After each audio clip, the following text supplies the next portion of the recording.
Done. अस्सलाम वालेकुम। बिस्मिल्लाहिर्रहमानिर्रहीम।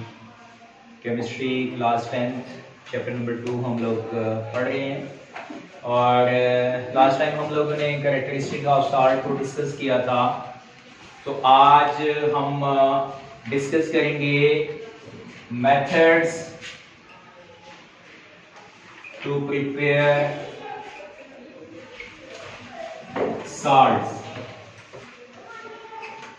वो तरीके जिनसे हम साल्ट्स को प्रिपेयर कर सकते हैं उनको आज डिस्कस किया जाएगा। इसमें दो किस्म के साल्ट्स प्रोड्यूस होते हैं। एक है वाटर सॉल्युबल, जो कि वाटर के अंदर हल हो जाते हैं और अपनी प्रोडक्शन के बाद इनको रिकवर किया जाता है by the process of crystallization, जो कि मैं अपने पिछले लेक्चर में आपको बता चुका हूं कि सैचुरेटेड सॉल्यूशन को इवापोरेट किया जाता है और उसके नतीजे में साल्ट्स जो हैं वो क्या हो जाते हैं, हासिल हो जाते हैं। तो वाटर सॉल्युबल साल्ट्स प्रिपेयर करने के हमारी बुक के अंदर 4 मेथड मेंशन किए गए हैं and all of these method you have already studied in the chemical reaction of acids. Acid के जो केमिकल रिएक्शंस हैं उनमें हम लोगों ने ये मेथड डिस्कस किए हैं with different example, not that from the book. आप लोगों को कॉन्सेप्ट आपका क्लियर करने के लिए, आपका विजन क्लियर करने के लिए मैं डिफरेंट एग्जांपल्स के साथ जो है इसको बोर्ड के ऊपर आपके सामने जो है वो मेथड को एलैबोरेट करूंगा। तो फर्स्ट मेथड जो वाटर सॉल्युबल साल्ट प्रिपेयर करने का है वो है by the reaction of N acid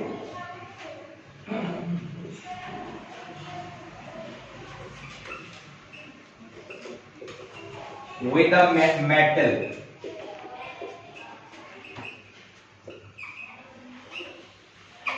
जब हम किसी एसिड को किसी भी रिएक्टिव मेटल के साथ रिएक्ट करवाते हैं तो उसके नतीजे में वाटर सॉल्युबल साल्ट ऑब्टेन होता है। फॉर एग्जांपल हम ले लेते हैं जिंक मेटल को और इसको रिएक्ट करवा देते हैं सल्फ्यूरिक एसिड के साथ, जो कि एक मिनरल एसिड है। तो इसके नतीजे में जिंक सल्फेट प्रोड्यूस होगा एज अ साल्ट और साथ में हाइड्रोजन गैस लिबरेट होगी, जिसको हम एरोहेड से शो कर रहे हैं कि गैस बाहर निकलेगी। तो ये मेथड हाइड्रोजन गैस की प्रोडक्शन के लिए भी इनिशियली जब हम लोग पढ़ा करते थे तो लैब के अंदर हम इस मेथड को इस्तेमाल करते थे। By reaction of a metal with acid hydrogen gas liberate की जाती थी। तो ये जो साल्ट बना by the reaction of a metal with acid, तो इसके नतीजे में साल्ट प्रिपेयर होते हैं और ये हम लोगों ने ऑलरेडी पढ़ चुके हुए हैं एसिड की रिएक्शन में। दूसरा मेथड जो हमारे पास है that is by reaction of a base with an ether। एक एसिड के साथ जब हम किसको रिएक्ट करवाते हैं, एक बेस को रिएक्ट करवाते हैं, this process is known as neutralization. इसको क्या कहा जाता है, न्यूट्रलाइजेशन। तो न्यूट्रलाइजेशन जब एसिड बेस के साथ मिलेगा दोनों एक दूसरे के असर को खत्म कर देते हैं, साल्ट और वाटर पैदा होते हैं। एसिड की प्रॉपर्टीज में और बेस की प्रॉपर्टीज में, दोनों में हम लोगों ने इसको डिस्कस किया था पिछले लेक्चर में। जो हम लोगों ने पहला रिएक्शन लिखा था साल्ट की डेफिनेशन में, वो भी यही रिएक्शन था कि NaOH को जब रिएक्ट करवाते हैं HCl एक एसिड के साथ तो उसके नतीजे में क्या प्रोड्यूस होता है, साल्ट इन वाटर। तो ये एक वाटर सॉल्युबल साल्ट प्रिपेयर हुआ। Third method in which metal oxides reacts with acid. Metal के ऑक्साइड्स, इनको जब हम रिएक्ट करवाएंगे किसी एसिड के साथ तो उसके नतीजे में क्या प्रोड्यूस होगा, salt and water. For example we have oxide of copper which reacts with sulfuric acid to produce copper sulfate and water।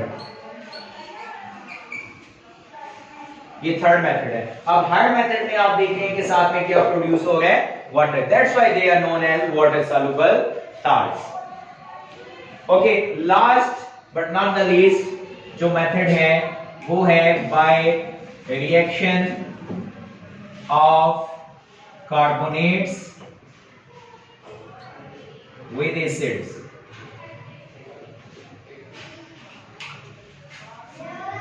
Carbonate and bicarbonate को जब हम रिएक्ट करवाते हैं तो उसके नतीजे में salt water and carbon dioxide produce होते हैं. वी हैव कैल्शियम कार्बोनेट और इस मेथड को हम कार्बन डाइऑक्साइड की प्रोडक्शन के लिए भी इस्तेमाल कर सकते हैं. Reacts with 2HCl to produce calcium chloride, water and carbon dioxide gas. तो ये मेथड जो है वो आप इस्तेमाल कर सकते हैं वाटर सॉल्युबल साल्ट्स बनाने के लिए. मेटल कार्बोनेट की जगह पे अगर आप मेटल बाइकार्बोनेट ले लें तब भी salt water and carbon dioxide gas liberate होगी. एक छोटा सा प्रैक्टिकल एक्टिविटी आपको घर के लिए मैं बता देता हूं. अर्लियर हम लोग इसको अपनी क्लास के अंदर परफॉर्म कर चुके हैं कि आप जो है वो थोड़ा सा विनेगर लीजिए और थोड़ा सा जो है वो कास्टिक बेकिंग सोडा जिसका फार्मूला होता है NaHCO3. घर में जो चने नरम करने के लिए मीठा सोडा इस्तेमाल होता है, इसको आप विनेगर और मीठे सोडे को रिएक्ट करवाएं. ठीक है, उसके नतीजे में आपको गैस प्रोड्यूस होती हुई नजर आएगी. वो गैस कौन सी होती है? Carbon dioxide. और उसके नतीजे में जो पीछे बचेगा वो वाटर और साल्ट होगा. ओके जी, तो ये चार मेथड उम्मीद है आपको क्लियर हो चुके होंगे. नेक्स्ट है वाटर इनसॉल्युबल साल्ट्स. दो salts which are not soluble in water, जो पानी में हल नहीं होते. They are produced by the method in which two water soluble salts, दो वाटर soluble salt जिनमें सोडियम नाइट्रेट और सिल्वर क्लोराइड को हम एज एग्जांपल ले लेते हैं, ये दोनों वाटर में soluble हैं. लेकिन जब इनका हम रिएक्शन करवाते हैं तो डबल डिस्प्लेसमेंट होती है जिसके नतीजे में NaCl बनता है और साथ में AgNO3 बनता है. ये जो AgNO3 है ये नॉट वाटर सॉल्युबल है. इट प्रेसिपिटेट्स डाउन, इसके प्रेसिपिटेट्स बन जाते हैं जिनको उस सॉल्यूशन में से अलग कर लिया जाता है. वाटर सॉल्युबल साल्ट जो है सॉल्यूशन के साथ अलग हो जाता है. फिर उसकी जो है वो हम इवापोरेशन करते हैं और उसके नतीजे में सोडियम क्लोराइड के क्रिस्टल्स जो है वो प्रोड्यूस किए जा सकते हैं. तो ये 5 मेथड जो है वो इस्तेमाल किए जाते हैं. इस लेक्चर के बारे में अगर आप लोगों के माइंड में कोई क्वेश्चन पैदा होता है, कोई आप लोगों के कमेंट्स हैं, तो हमें जरूर उनसे आगाह कीजिएगा. आपकी राय का हम एहतराम करेंगे. हमारे YouTube के चैनल के ऊपर आप इस वीडियो को देख सकते हैं. Thank you very much.